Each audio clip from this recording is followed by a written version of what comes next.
Hi friends, get ready with me while I talk about my addiction story. I just want to preface this with a little disclaimer. This does involve violence of all forms and obviously substance use. So if that triggers you, maybe this video isn't for you, but I will tread lightly as I can. Okay, so let's begin. And I'm just gonna get ready while I do this. I'm using the Maybelline primer, baby skin.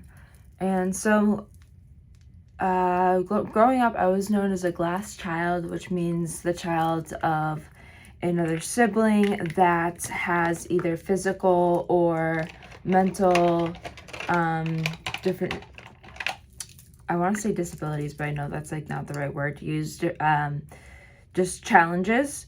And so I was kind of pushed aside, and my parents were doing the best they could with what they had, but yeah, that was a thing. So I just say that because I think that plays a role in my addiction, but naturally I take full accountability today for my addiction. This is the Maybelline, no, sorry, this is the KVD brow pomade. So then I grew up, I was like a very quiet kid and everything. And then I got into my teenage years and I started drinking. And when I started drinking, I thought, aha, I found it. I found something that like, I don't have to feel miserable anymore, because there was a lot that was going on like in the home, and that was really challenging to deal with. And in high school, like I found friends. I never had friends before, or at least I never really like felt I had friends like in middle school and whatnot. And then I started college, my undergrad, and I was already doing substances at that time. I was speaking code. I like to go skiing and drink and, do other things as well, but mainly those. And this is the Catrice True Skin Foundation I got it at Marshall's actually. And so the party really took off. I really started drinking heavy, and I started doing like larger amounts I started going skiing even more often. And yeah, like it was just crazy, and I feel like I'm missing things out. But everything was manageable. I was a straight A student, or not a straight A, but like I was on the honors roll. I was a Dean's List student, so like everything looked and appeared fine, but I wasn't. And then I actually got expelled from school. The police came to my dorm and they took me out, and I racked up enough judicial points to get expelled and I say this not because I'm proud, but I'm not ashamed either, for partying so much, and I had enough judicial points to get expelled. And I appealed it, and luckily, like, they ended up reversing the expulsion. This is the One Size Beauty Concealer. And I stayed, and then my roommate graduated, and I was going skiing every single day. Like, I think maybe, like, I want to say every day, it just became a daily thing. And I was also drinking and sometimes just doing skiing alone. And then after graduation, I went to Chicago. I went to a school called, I don't want to say the name of it, but I went to the college was near Chicago. And so I spent a lot of time in the Chicago area. But then after college, I moved back home to my hometown, which is near Boston. And I honestly, I was with a guy. His name was Adam, and we just took it. We were addicts together, and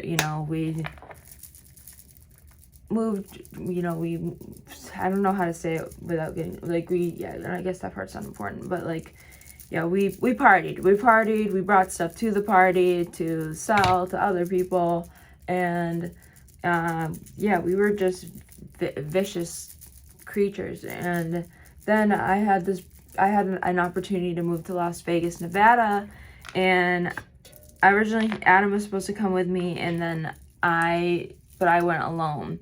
And then I thought that, like, oh, like, I won't find drugs in Las Vegas, Nevada. Turns out there are. Who would have thought? This is the elf contour thing. There was substances there. So I just picked up where I left off. It only took me 2 days to find, as I was just at, like, the community pool, and I found somebody that liked to party, and it literally was on the second day that I was there. So yeah, and then you know, I had some stints of, like, recovery. Like, I would try to get, like, into recovery. And then one day this was what actually, like, while I was in recovery, I think I got I got a text message from one of Adam's cousins, and then he's like, "Hey, are you home?" And I'm like, "Yeah, like, what's up?" Like, I thought it was weird that he was, like, reaching out to me. And like, a lot of people would, like, ask me, like, "Hey, like you're in Vegas, like, do you want to go get a drink?" You know, like, stuff like that. So I got those messages, like, a lot. So I thought it was maybe, like, one of those types of cases. And then it was not. He told me Adam was just found unalive, and I didn't want you to find out through Facebook, so I'm telling you. And I just sat there at my kitchen table like this for about 3 hours. I didn't know what to do. I didn't know what to think. My mind was just couldn't process that information. This is the One Size Beauty, like, blush trio. I think it's called Cheek Clapper. And yeah, and then I was also with I didn't know at the time, but I was with so I'm a survivor of multiple counts of violence of all forms and all kinds. And I was with my fiance, who was a P, and I didn't know it at the time. And then I'll put Halo Glow on. He went to prison, and I was still with him. And then one day, I was in recovery at this point. Like I said, I had little stints of recovery, no longer than, like, 90 days usually. And sometimes it would be a couple weeks, couple days, but it was no longer than 90 days always.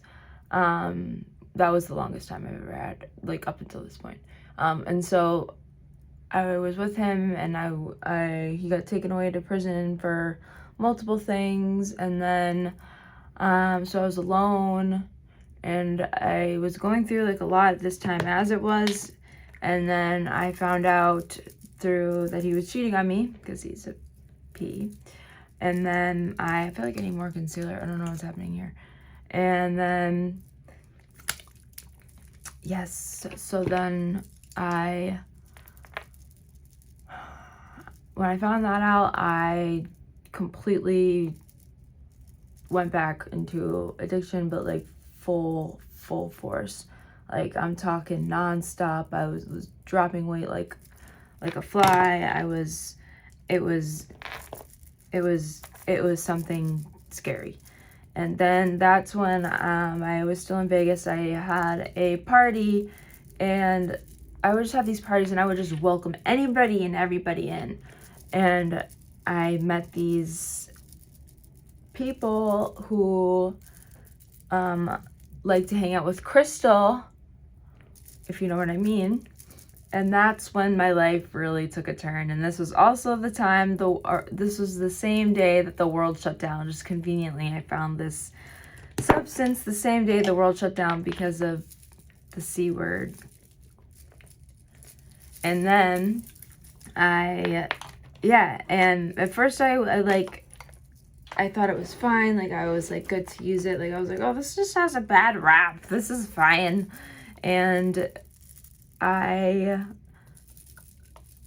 just started using it, and then like my friend, like I wanted to stop using it because like eventually like I like couldn't, so I was like staying with a friend, but then I decided to go back to it, and then it got so bad to the point that I was not showing up for work. And I have a very strong work ethic,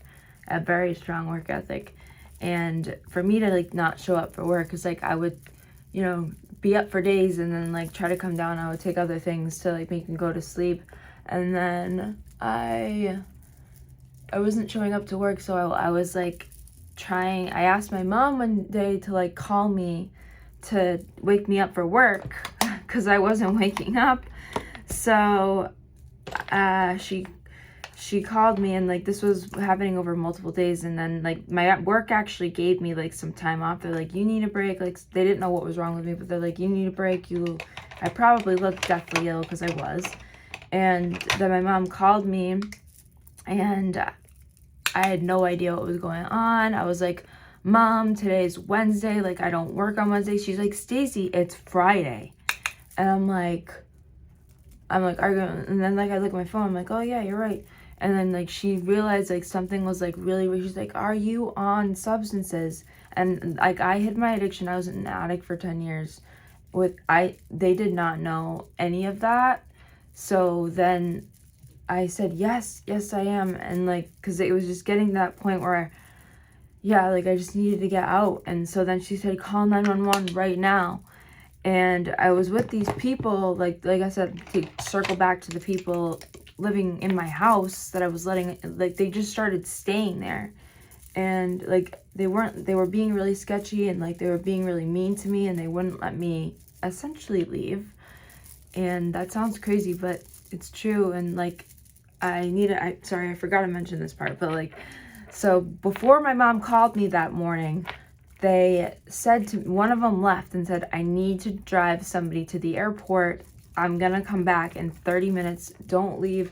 I'm coming right back. And I was like, yeah, okay. When just come back soon. I don't know if I think I was just, cause I was in like some type of psychosis. And so I was like, yeah, like I won't leave. And then, yeah, that's when my mom called me, and like, if you don't believe in like, I now believe in like a higher power to my understanding, and I believe that was like impeccable timing, because my mom called right at the moment like that they were gone. Because if he was there, they would have never let me. They would have never let me. I don't even know if I would have been able to answer that call. And so then I was at one point hanging out with like good people, but then the good people realized that the bad people, and they wanted, this is the Mario highlighter. And so then they were like, you need to use your discretion. And as soon as like my mom said call 911, this person's like voice popped into my head and said, you need to use your discretion and like, you know, your good judgment, and you know, do the right thing. And like his voice popped into my head. What is going on with my nose? Looks like I have too much contour there. Anyways, so I call 911, and I'm flushing everything I own, which I've never done before. And I'm flushing everything, and I call 911, and like I said, like I didn't know like if anybody, like I told them like I didn't know if anybody was home, and like I needed them to come there before like the abusers came back. So they came with lights and sirens, and they put me in, that's my cats. They put me, you know, in the ambulance, and then they transported me to a hospital, and there was reason for them to believe that like I needed to have a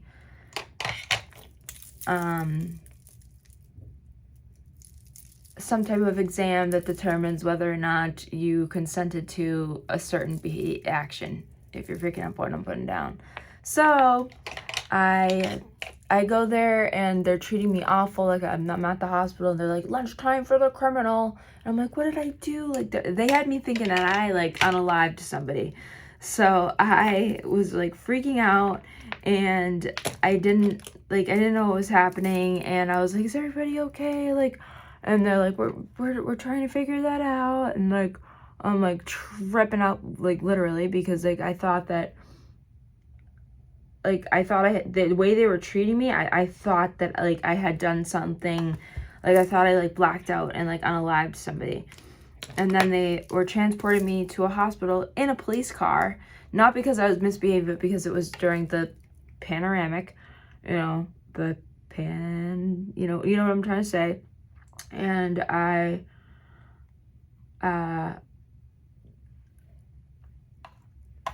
yeah, like, and so, like, and this cop was being awful to me. I was being so nice. Like, I was, like, I would like to consider myself a pretty pleasant person, even under my psychosis. So trying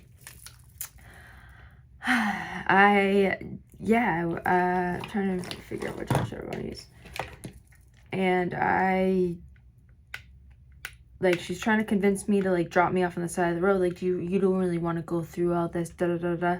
And then the nurse at the hospital, to circle back to that, because I'm kind of jumping all over the place, I couldn't decide because I was, like, freaking out. And she was, like, finally, like, made the decision for me that I was going to go and get the exam done.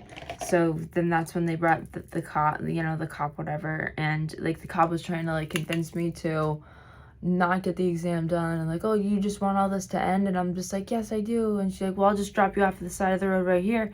I'm like, something inside me just told me no. Like, probably can't even see, I'm sorry. And so I chose to just go get it done. And like that nurse at the hospital was like crying, dude. That the first one, like, she was like crying for me. She was like, I'm so grateful for her, because, like, I don't know if I would have been able to make that decision, like, without her, because I was so scared and so, like, confused and just so everything. And so I LA Girl palette, by the way. And so just disoriented and, like, lost. And so I didn't know what to do. But yeah, like, anyways, back to the cop car. I get there and, like, I started having, like, really bad, like, hallucinations. I started imagining that my abusers were there at the hospital, and they left me in the exam room, like, alone for a second, and I slammed the door because I thought I heard one of my abusers. And then the doctor, the new doctor, was like, oh, miss, open this door right now. I'm so sorry, you probably cannot see. Open this door right now. And then I'm like, they're here. I don't want to say names, but they're here. Like, and then she gets me to open the door, and I'm like, 90 pounds at this point. And she's like, there's nobody here. And I'm like, I see them. And then, like, anyways, like, then she probably, like, knew what she was up against. And she was like, okay, well, let's do the exam. And, like, I had to make all these decisions that were, like, really big decisions. Sorry, my voice. Need, like, water. Where's my other brush? And so then, yeah, like, I was because there's different levels of the exam that you can do. But, like, I was so scared and so out of it. Excuse me. So I just used this color. So I had it done, and then, like, yeah, like, they determined that, like, everything was true. I had been abused in that manner, and yeah, I don't know what else to say. And and I remember that doctor crying, but she's like, you did the right thing by calling 911. And I want to thank that doctor to this day, because, like, she treated me with compassion and, dignity, and, like, she really helped me, and especially to that nurse as well, because the other ones, they were not nice, including that police officer. So from there, I went to I went to detox, and that's a whole other story. In Las Vegas, they let me out in the middle of the night, in Vegas, a very dangerous part of Vegas, and they just said, go find rehab. So I was just gonna go find rehab in the middle of the night, and I even stopped in an urgent care to try, because like I felt like I had nowhere to go at this point, and so I was just searching for this rehab because I was in a psychosis and I didn't know like what the heck was happening. And I stopped in an urgent care and I was like, I need help finding this rehab, and they were giving me instructions, and like obviously I couldn't figure out where to go, because at that point I could probably barely tell you my name. And so this is the Real Technique setting spray. So just trying to let this dry. So I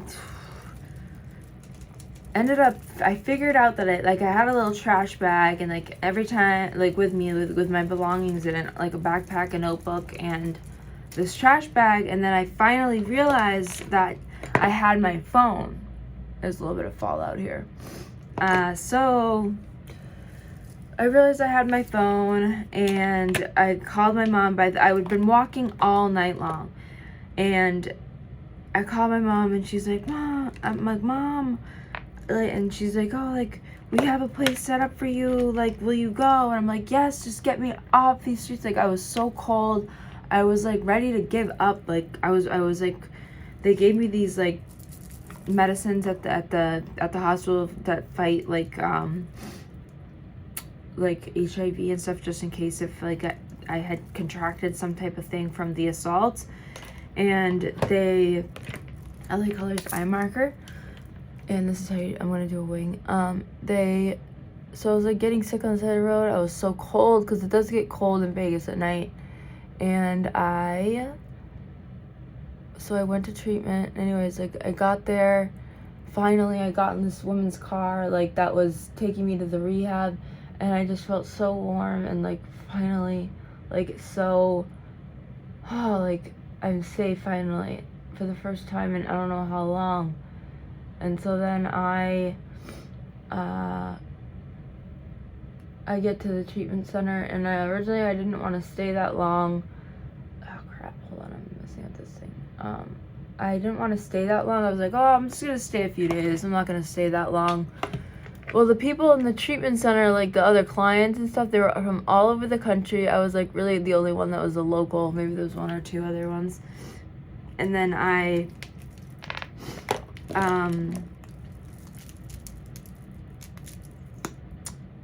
wanted to like stay longer, because I was like I was laughing for the first time, like in recovery, like I was having a good time, and like it was starting, they were all so hopeful and like, you know, ready, like they were just so like upbeat, and I was having a good time. And then they and then like that made me like want to continue. And so I flew across the country to a treatment center in Boston, and then everything started hitting me, like the assault. Like I started getting worried that I had contracted HIV from the assault, and I wanted to get this blood test. I wanted to get a second, because you have to get, they collect baseline blood to just like when you first get the assault, to like see where you're at, and then like you're supposed to follow up in like 6 weeks and then 6 months. And so I wanted to get this blood test done, and I didn't realize, because it was like during the panoramic, it was just gonna take a little bit longer to get the results. And I was freaking out at this rehab. Like, God bless every single person that was at this treatment center that worked there, and clients, because the clients were helping me too. And I'm looking for my freaking, where did it go? Anyways, yeah, because I was freaking out like on a daily basis about this blood test, and I thought that like because it was taking so long, I convinced I convinced myself that I had HIV. And that's when I had like the gift of desperation, and I didn't believe in anything. Like I didn't believe in like a higher power or God or anything like that, anything. So I someone told me, sorry, my nose is itchy. All right, we're going to plump my lips with this Ione lip plumper. And someone told me to pray. And I was so desperate that I started to pray, and I wrote all my letters to God. And I wrote them in a notebook, and I didn't even know what to call him. So I called him something, I don't really call him that today, but like I called him and I just prayed every single day. And I said, God, like, if please, as long as I don't have HIV, like, I will never touch another substance again. And I didn't even know if I could keep the promises that I was like making. But somehow or another, like, I don't know, like, this, me being away for so long and realizing like the patterns and the cycles of addiction that I was in. My eye is watering. And I realized, like, I realized that, like, every time, like, that I've been, you know, abused or whatever, it's been related to substances. And so I had that realization, and then I started being for real. And then when I got the blood test back, thank God, you know, I had nothing wrong. You know, everything came back perfectly clear and fine. And I realized, so I was like, all right, I got to hold up my end of the bargain. But at that point, I was just like, even like, no matter what, like, I just wouldn't want anything to do with substance anymore, because I just realized that everything wrong that was with my life was due to substances. Every little thing, I could trace it back to substances. And so that was enough to like keep me, like, cause I was like, my eyes were watering. So I was discharged from there, and from there I pretty much moved to Washington State, got a sponsor right as soon as I got off the plane. I like found a meeting, and I still go to meetings today. I'm probably leaving stuff out, I'm sorry, but like I don't want this story is pretty freaking long. Oops. And I'm also trying to like do this, so it's like hard. So yeah, I found a sponsor, worked the steps. It took me 6 months to do the steps, and now I have almost 5 years in recovery. My recovery date is May 1st, 2020. So on May 1st, 2025, I will have 5 years. I don't know whenever you're seeing this. Where's my glue? But that's basically the story in a nutshell. I need my freaking glue right here. And I was trying to keep this video under 30 minutes, so let's see if I can do it, you know. Oh my gosh, there's a train coming. And yeah, I have a lot of good things in my life now. I got my master's when I was in recovery on my 3 years, you know. This glue is drying out and I just got it. And yeah, that's my cats. And yeah, like, I'm so happy and grateful today. And that's basically like the story, man. Yeah, so if you have any questions, like, let me know. If you stayed till the end, comment a green heart. And I appreciate you. I love you all. And I'm gonna put this other eyelash on now and do my lips, and then call it a day. Also, follow me on all my other socials. I'm on Instagram, TikTok. I do all kinds of things, including recovery mental health chats. I'm a mental health advocate and a recovery advocate, very strong in that community. And I also do beauty, Dollar Tree stuff. And you let me know what you want to see in another video. But without further ado, I hope you guys are having a great day. Stay in recovery, stay blessed, and whatever that looks like to you, or in recovery. And I hope you guys have a beautiful day. Thank you for watching. Hope you guys are having a good day and stay blessed. Bye.